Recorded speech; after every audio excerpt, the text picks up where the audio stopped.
I spent the last year working remotely for a company that gets it.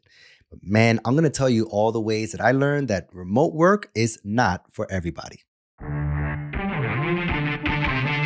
Hello everybody and welcome back to the channel. So in my last video speaking on this topic, I spoke on my frustrations and experiences in searching for a new job. I was looking to switch careers, but wanted to do so in a way that made sense, since the pandemic revealed to us how inefficient traditional workplaces are. If you haven't seen that video, check it out after this one and after subscribing, please. Fast forward about a week from that time frame, I get a call around 11 a.m. on a Thursday from a company that I had applied to, but kind of in that real-time moment realized, yeah, I don't really want to work for this company, but whatever, they probably won't call me anyway. But lo and behold, here they are. I answer the call.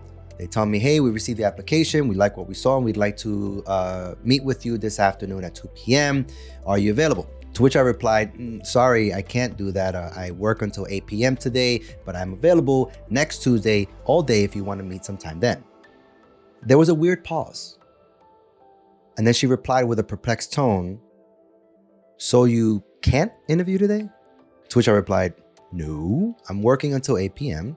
and don't have any free time to interview until Tuesday. To which she replied, okay, no problem. Thank you for your time. I mean, listen, I was looking to leave my job, but not enough to dip out and go on a random interview for a company I had regretted applying to in the first place. So I moved on and continued the hunt for a new job. 2 weeks, a bunch of interviews, and a close call with a scammer later, she called me back asking me the same thing. Hey, are you available today to interview at 2 p.m.? And again, of course, being a day that I was scheduled to work until 8 p.m. But this time, instead of saying no, I said yeah.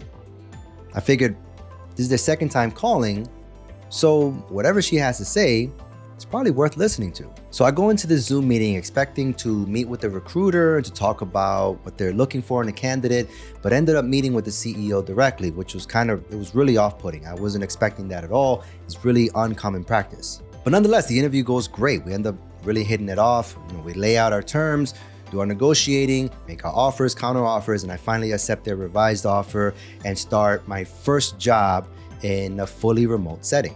Now you want to talk about otherworldly experience. For weeks, I would end each day feeling like I didn't do enough, like I didn't earn my keep. I held this deeply rooted feeling of inadequacy because of the position of privilege I had newly found myself in, especially after a lifetime of commuter jobs. But eventually came to terms with the fact that I wasn't doing anything inherently different than previous jobs. I just didn't have the routine elements of a commute, lunch break, water cooler talk, and group banter. I had tasks to do and would do them quickly and efficiently because I just didn't have these distractions hold me up. Lunch break was literally go downstairs, fix a sandwich, brew another cup of coffee, and keep it moving with work because I wanted to get stuff done. It wasn't like I was in an office setting where lunchtime is literally an escape from the mundane or toxic work environment that is my job. I was home, in my personal place of happiness and comfort, doing a job I felt useful in, while not only enjoying many of the pros related to remote work, but also discovering some of the major cons related to remote work in both the employee and business perspectives. First of all, this past year has taught me beyond any doubt that remote work is not for everyone. It's a fool's errand to believe that all people who work remotely are disciplined and can be trusted to do their jobs unsupervised outside of a traditional work setting. And to be crystal clear, I'm talking about nothing more than the work that they agreed to do when being hired, which is the only thing any employer should ever expect. Now, with that said, we all know a coworker or two who can't even walk in a straight line without being micromanaged. Coworkers that make traditional workplaces, shady bosses, and bossware relevant. The tiny few who fuck it up for the great many. This past year, I learned that they exist in the remote setting as well, and are often a major impediment to meaningful progress by fueling calls for more frequent meetings. Meetings where management speaks indirectly on one or two people's inability to not bullshit around during work hours, lowering productivity and even in some cases, threatening a return to office mandate. Remote work is not for everyone. Now, all this aside, there are other potential downsides to remote work that I think are important to point out if you don't practice some degree of self-discipline.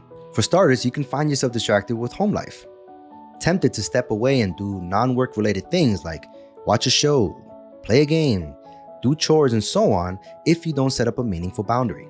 Same goes for hours worked, since you can easily lose track of time outside of a group setting and find yourself unintentionally putting in a lot of extra hours that can lead to burnout over time. I would often find myself working till 6 or 7 p.m. until my wife started busting through the door every day right at 5 p.m. to tell me it was quitting time. Now, if you don't have a salty partner to do that for you, I recommend setting an alarm. It's super effective and can help you balance things out. To this day though, I still sometimes find myself responding to emails over the weekend when I'm on my laptop doing other stuff like YouTube. Be wary of this though. It's super important to disconnect and recharge even if you like your job. Working from home can also make you something of an introvert. After a couple months, I found myself not wanting to go outside for anything and even put on a bunch of weight.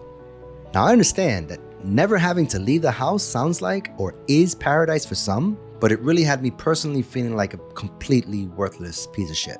Eventually, I stopped DoorDashing everything so much and started building time in my day to actually go out and do other things. Weight loss is still a work in progress. Now with the cons out of the way, it's really important to state some obvious benefits. I have never been more happy as a breadwinner in my entire life. My stress levels have largely evaporated. I have tons more energy to play with my kids. I pick up a lot more chores around the house. I spend virtually no money on car maintenance and only need to fill my tank once every 4 to 6 weeks, which means I have more disposable income to pay out debts or just enjoy nice things from time to time.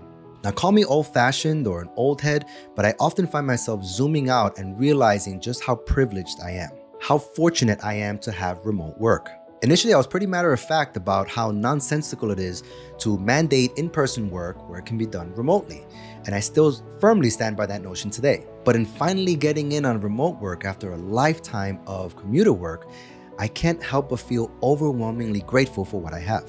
Grateful I don't have to sit in traffic or spend what feels like a second mortgage on daycare costs. Grateful I can be more involved in the day-to-day with my family and not have to deal with many of the stresses that come with working in the traditional workplace. And because of this, I'm way more motivated to get work done than I ever have been at any other job before. I feel a greater sense of duty to always do my best because I recognize the position of privilege that I'm in.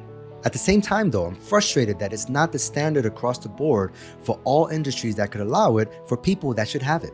Frustrated that so many people and companies could benefit so much more, but just don't. And not only for the sake of getting use out of leases and justifying management roles, but also partly because of the few who keep micromanagers and commuter work relevant. The few that plainly demonstrate that remote work is not for everybody. But I'm optimistic for the future. Some estimate that by 2025, 70% of work that can be done remotely will be done at least once a week. And a recent bombshell of a study showed just how pointless a 5-day work week is for both employers and employees alike. So in the near future, we may see some positive changes, and I'm here for it.